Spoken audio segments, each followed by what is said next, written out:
অথচ এই দমকল মন্ত্রী যাকে ঘাড় ধাক্কা দিয়ে এখনই জেলে পোড়া উচিত।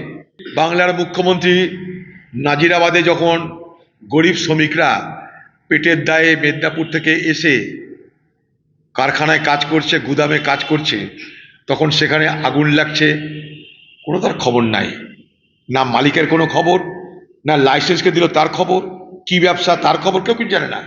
এবং সবথেকে বড় কথা, কলকাতার জলাজমি বুঝিয়ে যে গোডাউন, সেই জলা জমিটা কি জানেন, এগুলোকে রক্ষা করার জমি।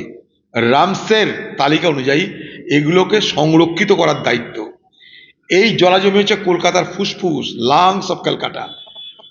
সেখানটাই বেআইনিভাবে জমি ভরাট করে, শুধু ভরাট নয়, সেখানে গোডাউন হয়ে যাচ্ছে এবং নিয়ম নেই, লাইসেন্স নেই, অডিট নেই, কিচ্ছু লাগবে না।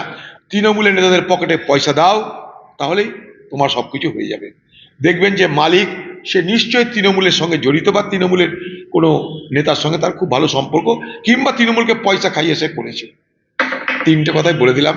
সেখানে মুখ্যমন্ত্রী যাওয়ার প্রয়োজন মনে হলো না। গরিব শ্রমিকরা বাংলার, তারা বেঘরে প্রাণ দিল, কতজন মারা গেল তাকেও জানে না।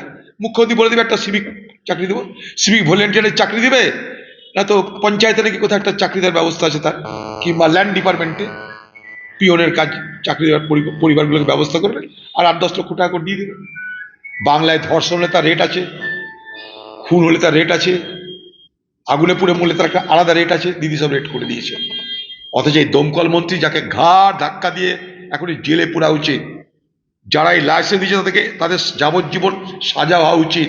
আমি একটু আগেই বলেছি, যেখানটে এই গোডাউন কারা করছে, কিভাবে করছে, পারমিশন নিয়ে করছে কিনা, সেই কর্তৃপক্ষ তো নিশ্চয় একটা আছে। সে পঞ্চায়েত হতে পারে, মিউনিসিপ্যালিটি হতে পারে।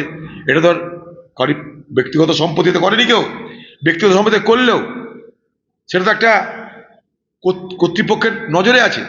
শহর হলে শহরে মিউনিসিপ্যালিটি, তার সঙ্গে মেট্রোপলিটন কর্পোরেশন আছে, তার সঙ্গে পঞ্চায়েত আছে, তাদের দায়িত্ব দেখার এগুলো।